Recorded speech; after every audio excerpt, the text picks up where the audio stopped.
We can rid ourselves of harmful deceptions and in the process improve our lives. Humans are imperfect beings. Each one of us is flawed in a diverse number of ways.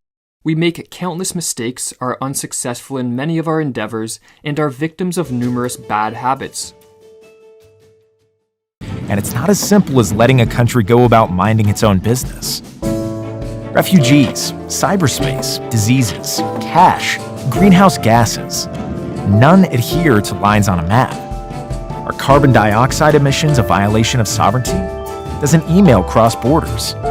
How does sovereignty respond to millions of refugees seeking safety? But governments, economies, militaries, and people are far more interconnected now than they were in the 17th century. The challenge moving forward is how this 400-year-old concept can evolve and adapt to confront modern issues the world faces today.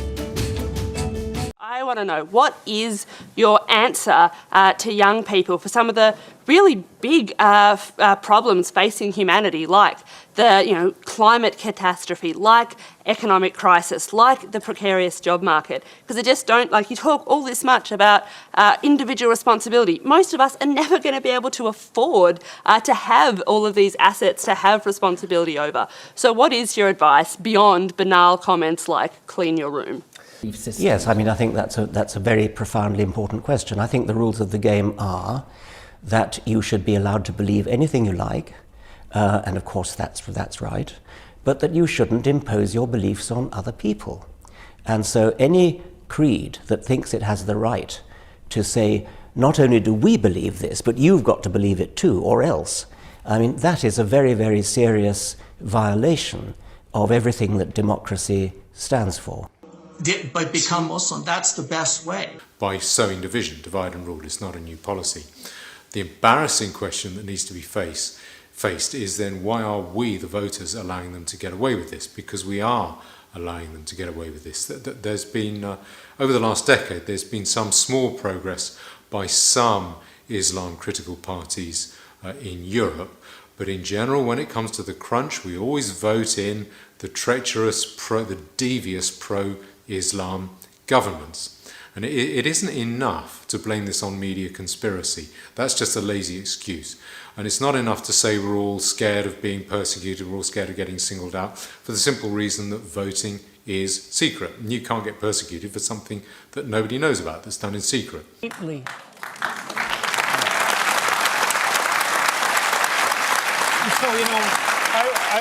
I would consider that more of an opinionated personal and political statement than actually a question. So why don't you try reformulating that so that there's an actual question there? Islam is a religion of peace. Islam is a religion of peace.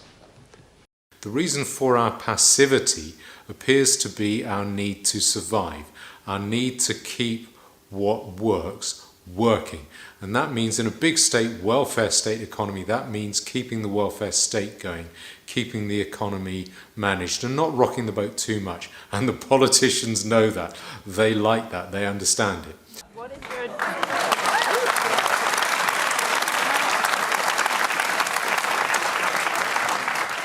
So what is your advice to young people when you talk about you need to be individually responsible? Try answering the question, because the argument, I think, is that individual responsibility does not change the climate, does not fix the problem that needs global collective responsibility. So I think that's the core of the question. Do you have a theory about that?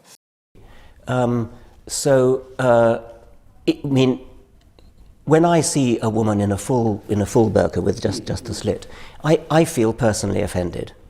But it's an important part of what I believe, that what I feel personally is irrelevant. It doesn't matter what I feel. Nobody else should abide by what I feel. And that applies, of course, on the other side as well. That doesn't mean we're all completely shallow and materialistic. It just means we need to survive. What most people say to themselves, quite understandably, is, I'm going to worry about keeping it together, about surviving.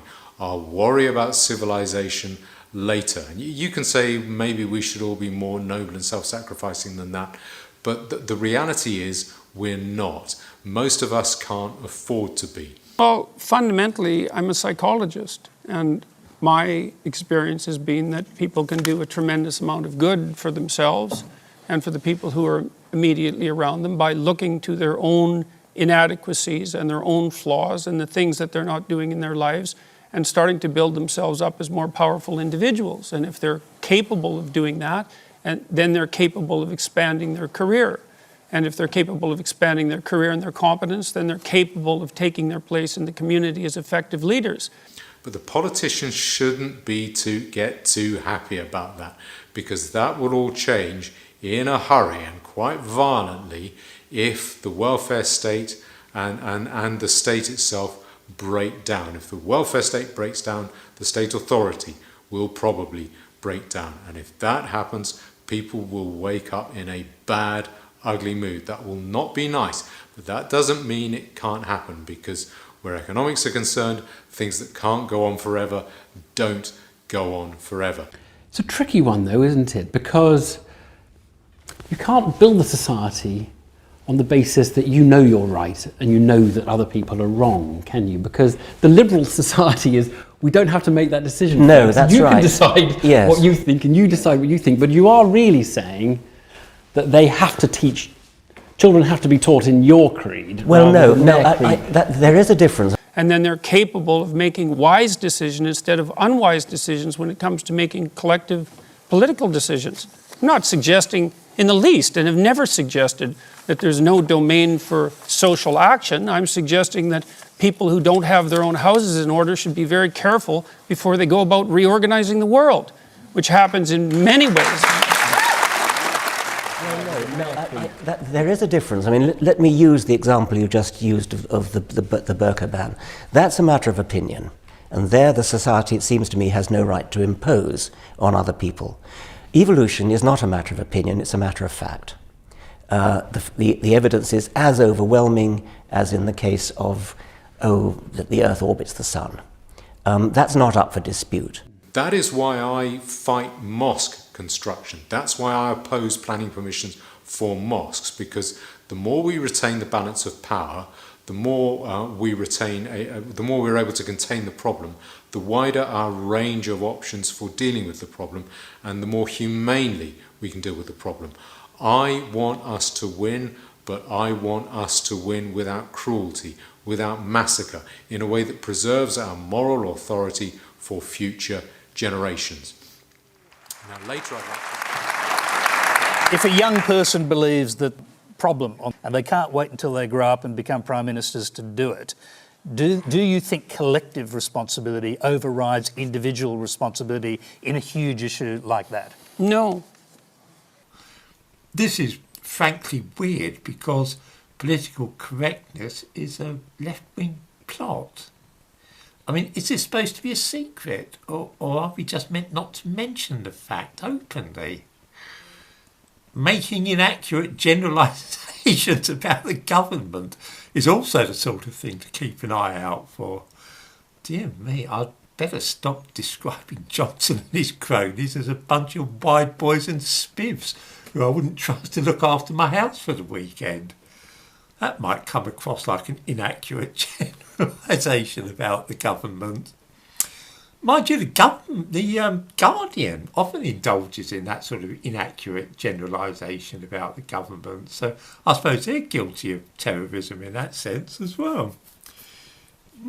I have to admit that I have in the past involved colleagues in closed social media groups as well, often to do with home education. I remember a time when the military police had more important things to do with their time than hunt out patriotic squaddies. But then I suppose I'm a bit behind the times.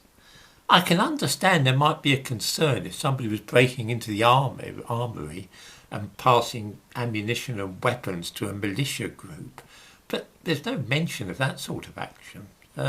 This is all about what people are thinking and saying. I think that generally people have things that are more within their personal purview that are more difficult to deal with and that they're avoiding, and that generally the way they avoid them is by adopting pseudo-moralistic stances on large-scale social issues so that they look good to their friends and their neighbours. That's what it looks like. In the world, probably. What do you think of that phrase? What do you think of that accusation? And do you, if you like, revel in that place, or do you hate it when people try and, if you like, put you in the same category as fanatics on other sides of the religious divide? Well, fanatics, religious fanatics, are apt to take the law into their own hands on occasion, aren't they? And actually threaten people, actually use physical violence. I know you don't, Oswald. I'm saying if we both think I'm equal to you in this country as both a British person and an English person. In their efforts to prevent anybody from thinking that Islamist terrorists are a genuine threat to the public, the present government is determined to pretend that ordinary people are terrorists if they hold views which run counter to the received liberal viewpoint. This is a very dangerous trend. Though not Anglo-Saxon, right? You would respect any view I offer you as to the future of white Anglo-Saxon people in this country as a equal view to yours because I have an equal stake in this country as a British or English person. But if you don't accept that I have an equal stake in this country as a Briton or an English person in the country of England, there's no point having a conversation with you because you're not going to accept what I say anyway, even if I'm right, because you think I don't belong here. In the toilet of doom. Bye-bye. But they've seen it now. Religious fanatics are apt to take the law into their own hands on occasion, aren't they? And actually threaten people, actually use physical violence. And that's true. So